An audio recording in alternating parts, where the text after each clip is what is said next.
앞에 그래프를 보시면 아시겠지만 그 절대적인 금액이 어떤 때는 큰 폭으로 증가하기도 하고 뭐 감소하는 해도 있었죠, 그죠? 예. 이를 바탕으로 뭐 연도별로 기업의 회사채 수익률을 찍어서 히스토그램을 그려보면 오른 해입니다. 예. 0에서 딱 보시면 0에서 10% 올랐던 애들이 이렇게 회사채 수익률이 10%에서 20% 사이일 때 요만큼 손해봤을 때도 있겠죠. 예. 채권 가격이 변할 때 손해볼 수도 있으니까 손해봤던 때 이만큼 있고 수익 날 때 요만큼 급격하게 수익 냈던 때도 이렇게 있고 대체 요 정도가 나옵니다. 예. 평균이 한 보면 3% 정도 되는 것 같아요. 예. 매년 회사채 같은 경우에 그에 비해서 이제 보통주를 그려보면 전부 큰 기업처럼 다 한 겁니다. 예. 보통주로 그려보면 이런 모양이 됩니다. 예.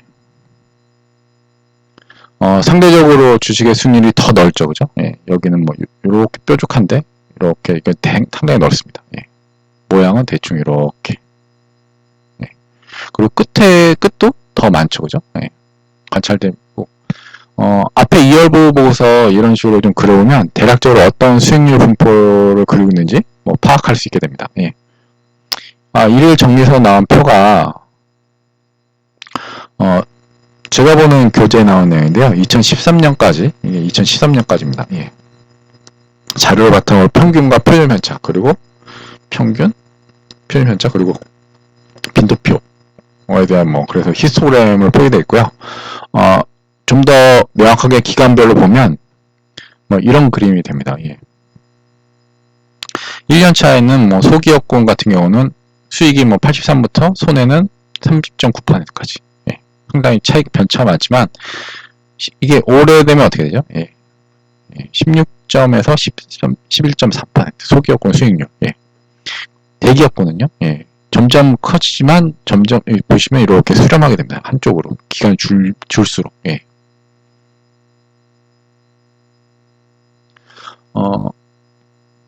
딱 보면 앞에서도 그렇지만 예. 보신 바와 같이 소규모 주식군의 경우에는 전반적으로 높은 수익을 낼 수 있죠, 그죠? 예. 하지만 손해를 발생할 가능성도 높고요. 또 도산에서 사라지는 경우도 상대적으로 높죠. 저 여기서 얘기 안 했고 기업의 수명에 대한 얘기가 잠깐 전에 했던 걸로 기억을 하는데 중소기업 같은 경우는 10몇 년 정도 그리고 대기업이라고 하더라도 30년 정도. 예. 물론 몇백 년 하고 있는 일본 기업도 있다는 얘기를 했습니다만 예.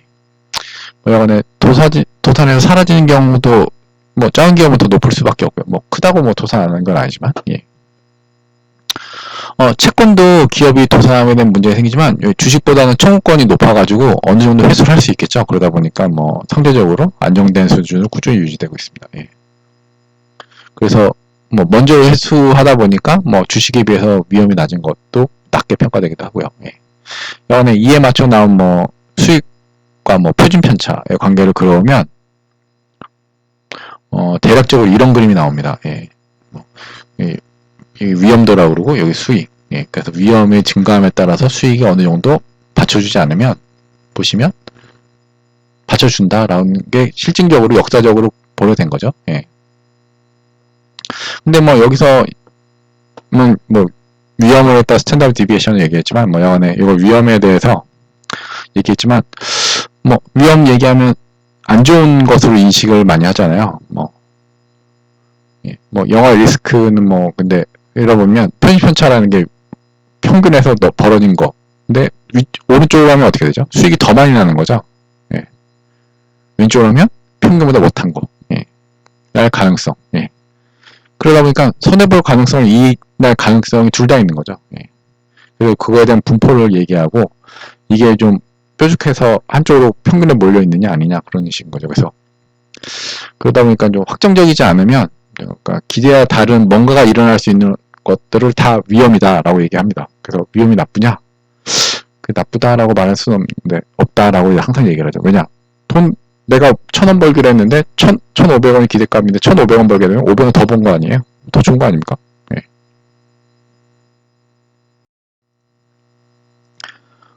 그럼 위험에 대해서 좀 더 얘기해 보도록 하겠습니다. 우선 여기 슬라이드에 있는 이런 게임이 있다고 해보겠습니다. 1번 게임은 100번을 해야 됩니다. 100번. 예. 근데 대신 동전 앞면이면 여러분이 3만원을 받고요. 뒷면이 나오면 여러분이 만원을 주는 그런 게임입니다. 근데 1번은 좀 너무 여러 번 하는 것 같죠, 그죠? 대신 뭐 한 번만 하는 게임이 2번입니다. 예. 대신 뭐 줄어든 횟수에 비례해서 금액을 높인 거죠. 예. 여러분은 뭐 1번 게임과 2번 게임이 있으면 어떤 게임을 하기 원하십니까?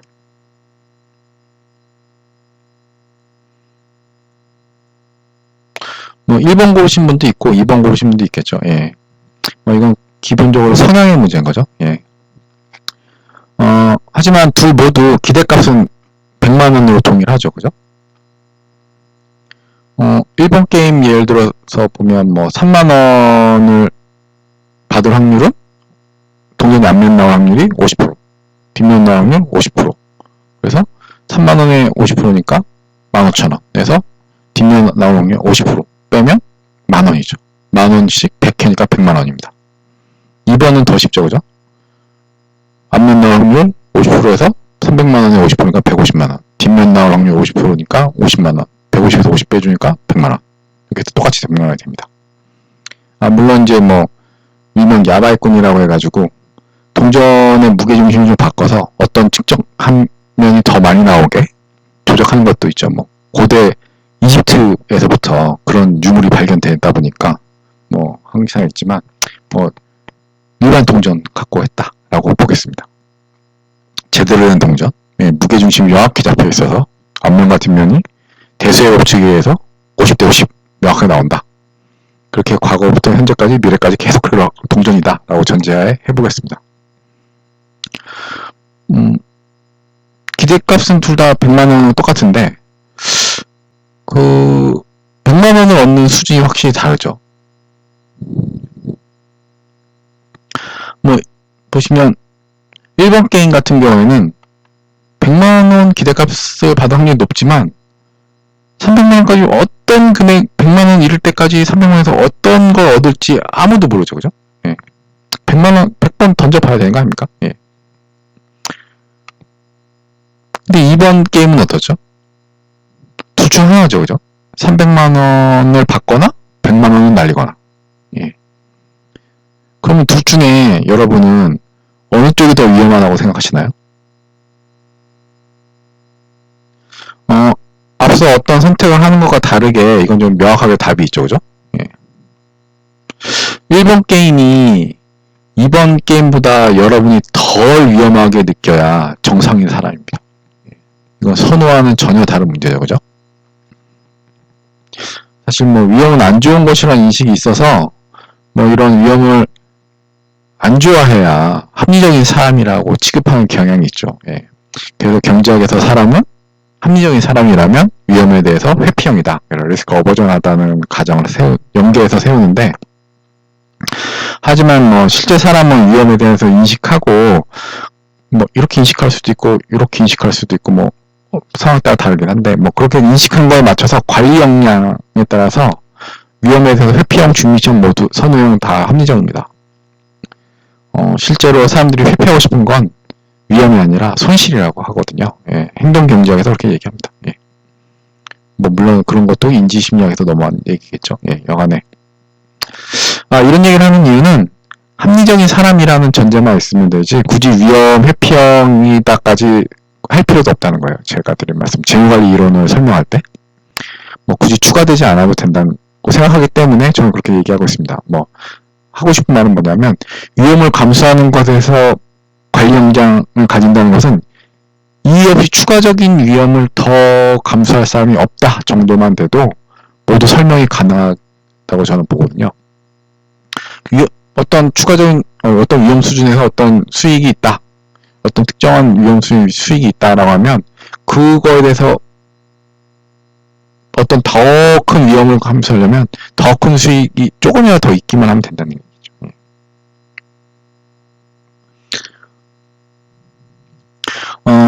그리고 이 게임의 룰을 통해서 사람은 위험, 회피형, 중립형, 선호형으로 좀 구분을 할 수도 있어요. 앞에 그 내용 가지고. 하지만 좀 하지 못할 경우도 있거든요. 왜냐하면 여기는 게임 이 두 개만 얘기했지만 이 게임을 하는 사람을 둘러싼 환경이 다 제각각이라서 그래요. 그래서 기회비용적인 요소도 고려해야 된다는 거고요. 뭐 100번 한 시간이나 노력 대신에 뭔가 새로운 걸 할 수도 있죠. 그죠? 예, 100번 할 동안. 예. 뭐 그러다 보니까 그런 거 전혀 뭐 건강이 나빠가지고 한 번만 할 수 있는 사람도 있잖아요. 예.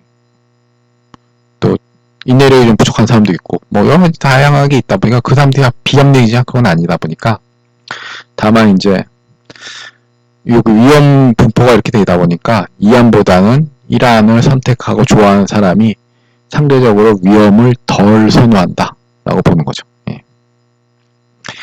그래서 뭐 요거에 대해서 좀 명확하게 좀 파악하기 위해서 확실성 등가라는 개념이 나와요. 우선 이 확실성 등가의 값이랑 이런 게임의 기대값과의 차이를 통해서 그걸 좀 구별을 하는 거죠. 위험에 대해서 선호형이냐, 중립형이냐, 회피형이냐. 예. 여러분은 지금 게임 1의 기대값이 100만원인 거 알고 있죠. 근데 누군가가 이 게임할 권리를 100만원에 사겠다고 하면 여러분 어떻게 하시겠어요? 팔겠습니까?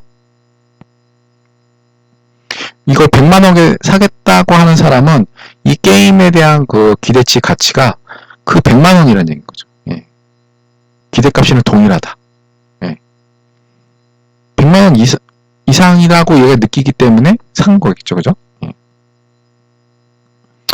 그런데 그러다 보니까 근데 여러분이 반대로 이걸 사야 된다라고 하면 100만원을 주고 이 게임을 사시겠습니까?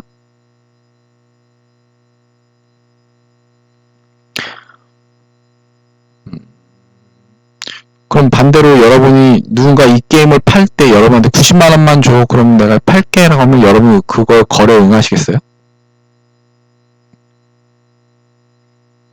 처음에 대부분의 사람들은 아마 100만원일 때 거래에 응하지 않았을 겁니다. 예. 왜냐면 이게 수익이 날 수도 있고 손해가 날 수도 있는 게임이잖아요. 그러니까 이게 불확실한 거죠. 불확실한. 예. 그러니까 불확실한 보상에 대해서 동일한 만족에 대한 거는 경제에서 가치를 가격으로 얘기하죠. 예.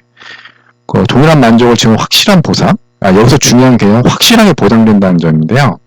이 보상의 액수를 그래서 CEQ라고 합니다. CEQ. 예. 대부분의 경우에 뭐 기대값보다 어느 정도 모자란 금액을 제시해야 사람들은 요구에 응한다고 하죠. 여러분 이 그림 갖고 있을 때 팔고자 한다면. 예. 그래서 기대값을 이렇게 CEQ로 확실성 등가로 제시했을 때 교환하는 사람을 좀 위험 선호형이라고 그러고요. 이걸 내가 여러분이 팔려고 할 때 그걸 사지 않는 사람들은 위험 회피형이다 얘기합니다. 그래서 실적으로 기대값보다 확실성 등가가 낮다는 얘기인 거죠. 위험 회피형인 사람한테는. 그리고 뭐 별 차이 안 느끼는데 뭐 교환하든지 말든지 뭐 그런 사람도 있겠죠. 그런 사람은 위험 중립형이라고 합니다. 그런데 우리 주변에 이렇게 기대값이 이렇게 딱 있는데 어떤 것보다 그 낮은 걸 다 알아요. 예. 낮은데도 불구하고 많은 사람들이 참여하는 게임이 있습니다. 뭔가요? 예, 복권이죠.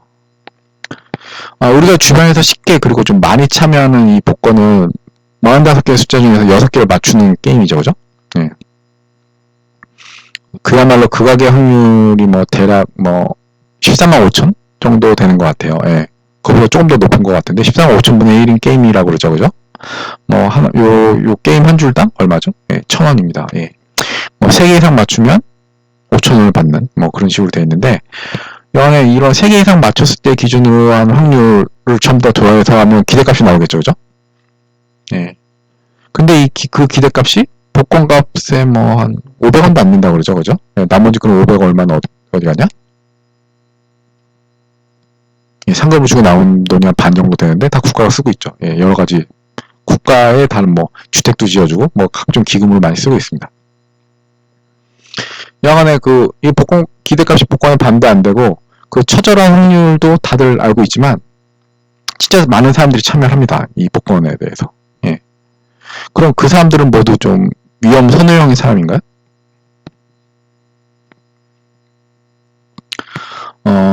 경제학적인 입장에서 보면 복권을 사는 행위는 비합리적인 대표적인 행동입니다. 복권을 사는 게 경제학에서. 예.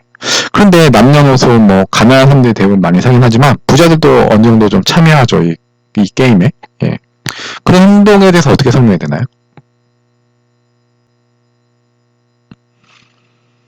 이에 대해서 설명하는 게 조금 있긴 한데 그것도 행동경제학에서 얘기 나오고 있습니다. 뭐 앞서 뭐 사람들이 위험 회피형이라보다는 손실 회피형이라고 좀 얘기를 했잖아요.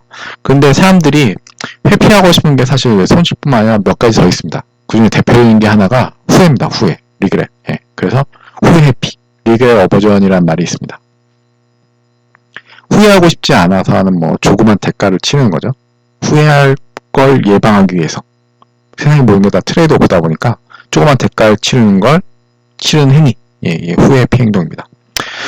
일반적으로 복권을 구매하는 것과는 좀 다른 형식이긴 했는데 미국에 비즈니스 인사이더라는 회사가 있는데 거기서 좀 조그만 실험을 했던 것 같아요. 뭐냐면 같은 사무실에 있는 사람들에게 좀 복권을 좀 공동 구매 신청을 받은 거예요.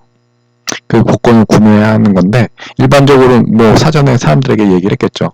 조사를 했겠죠. 네, 얘기를 한 게 아니라 뭐 당신은 복권을 사십니까? 안 사십니까? 했을 때 딱 나누는데 뭐 사는 사람도 있고 안 사는 사람도 있다 뭐 나눠져 있을 텐데 그러다 보니까 뭐 사던 사람들이나 뭐 공동 구매할 때 참여하지 않을까? 뭐 그런 데 처음에 생각했는데 대부분의 사람들이 다 참여했다고 그래요.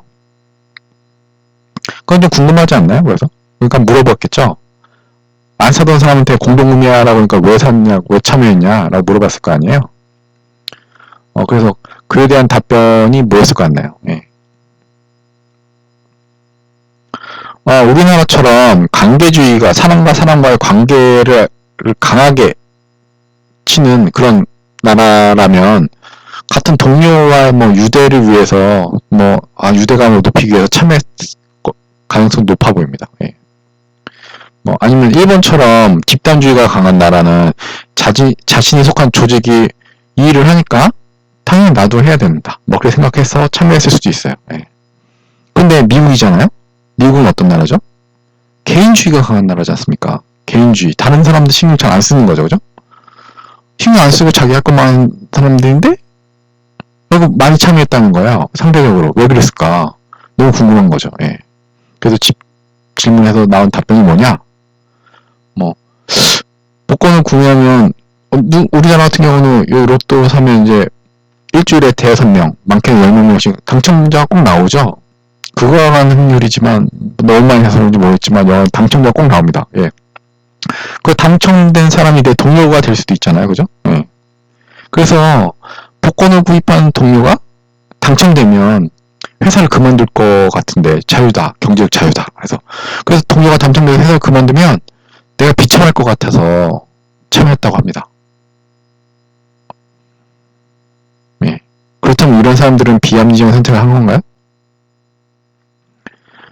뭐든지 의식적으로든 아니든 간에 사람들이 중요하게 생각하는 부분이 있죠. 그리고 그에 따라서 중요하게 생각하는 부분에 대해서 사람들이 거기에 맞춰서 행동을 하는 거죠. 그 사람 자체로는 다 합리적인 기준으로 다 행동하는 겁니다. 다만 그 사람들이 상리적으로 생각하는 그 기준이 외부에 봤을 때 객관적으로 합리적이냐 아니냐는 또 다른 문제인 거죠. 여하간에 이렇게 미래에 발생할 사항에 대해서 이렇게 명확한 분포를 이렇게 요거나 요거처럼 알고 있다면 기대값을 확인할 수 있고 그 기대값이라는 거 편차들 있죠. 기대값 편차에 대해서 기대값이 안 될 확률이죠, 그죠? 예. 이건 무조건 기대값이 안 나오죠. 여기서 게임이는. 하지만 1번 같은 경우는 기대값이 나올 수 있죠. 예. 하지만 안 될 확률에 대한 거, 범위, 그의 차이, 그러다 보니까 그 편차들 있잖아요. 그 부분 대부분 뭘 쓰냐? 표준 편차를 쓰게 되는데 이 표준 편차를 되게 위험의 척도로 쓰고 있습니다. 물론 여기에 표준 편차를 쓰는 거에 대해서 문제가 좀 있긴 한데 어떤 문제냐면은 우선 잠시 아까 전에 객관적이라는 말을 잠깐 쓰긴 했는데 모든 사람이 혹은 대부분이 말하는 이 리스크에 대해서 동의하는 정의가 없다는 겁니다. 그게 가장 큰 문제인 거죠. 리스크에 대해서 개별적으로 다 정의를 다 내릴 수 있어요. 사람들마다. 근데 리스크가 뭐다라고 딱 얘기했을 때 다 동의하느냐? 그렇지 않다는 거죠. 그 명확한 정의가 없다 보니까 어떻게 되죠? 사마다 리스크에 대해서 인지하고 측정하고 하는 방식이 다 다르다는 거죠. 예. 그러니까 이렇게 정의가 없다 보니까 측정 방법에 대한 사항인데 문제는 측정 대상 그 자체 문제입니다. 뭐냐? 리스크는 미래에 대한 거죠, 그죠? 아직 현실에 와닿은 것도 아니고 과거에 했던 것도 아닙니다. 과거는 다 확정되고 현재도 확정되어 가는 과정이기 때문에 미래에 일어날 이렇게 정확한 분포를 여기 게임처럼 알아야 하는데 그러지 못한 게 너무 많다는 거예요. 분포를 알 수 없는 거. 예. 그러다 보니까 어떻게 됐나요? 분포에 대해서 모르지만 미래에 대해서 분포를 정확한 건 모르지만 대략적으로 이렇지 않을까라고 생각할 수 있죠. 사실 동전 100번 던지는데 이렇게 정규 분포를 그릴지 안 그릴지 누가 합니까? 예, 해봐야 하는 거죠. 이렇게 100번이 이렇게 나올 수 있는 거 아닙니까? 이렇게 나올 수 있는 거고 앞면 뒷면 이렇게 해가지고 예. 아무도 모르는 거죠. 근데 다만 이렇게 했을 때 대략적으로 하다 보니까 모르다 보니까 투자함에 대해서 투자한 결과물에 기업이 나오다 보니까 기업에 대해서 오르지 내리지 하는 분포를 가지고 미래를 모르다 보니까 과거 걸 쓴다는 거예요. 예. 대응치 과거에서 찾았다는 거죠.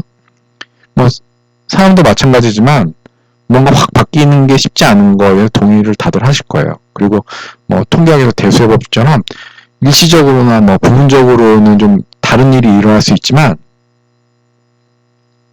그 데이터가 쌓이고 쌓이면 원래 기대값으로 좀 수렴하지 않습니까? 네. 그런 것처럼 과거의 긴 데이터를 활용하면 그 변동에 대한 뭐 분포를 알 수 있어서 그걸 활용하면 된다고 하는데 여기서 또 기간의 문제가 발생해요. 앞에서 이런 보셨던 그 그래프 기억하시나요? 네. 보시면 기간이 길수록 어떤 경우 수렴하긴 하죠, 그죠?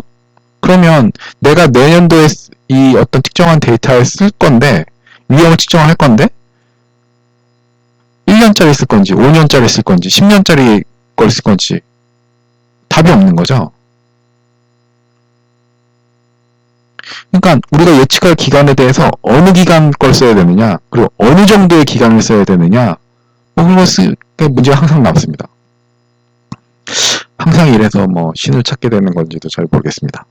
뭐 여하간에 문제가 있지만 대략적인 리스크에 대한 지표를 이런 기대값에 대해서 뭐 표준 편제를 쓴다고 기억하시면 되고요. 기억하셔야 됩니다. 예, 항상 이걸로 얘기하기 때문에 이 뒤에도 계속 예. 그 외에 더 좋은 지표가 나오면 그걸 쓰면 되겠지만 예, 아직 안 나왔기 때문에 어쩔 수 없겠죠. 물론 뭐 더 좋은 지표가 나와도 그 지표에 대해서 공감대를 얻어서 사람들이 쓰기 전까지도 좀 오랜 세월이 걸릴 수도 있겠죠. 예. 그래도 더 좋은 지표를 알게 되면 그걸 통해 좀 더 나은 리스크 관리를 할 수 있게 되지 않겠습니까? 그러다 보니까 뭐 그래서 잘하는 사람들이 안 알려주고 자기만 쓰는 걸지도 모르죠. 예. 공개가 안 돼서 예. 여하간에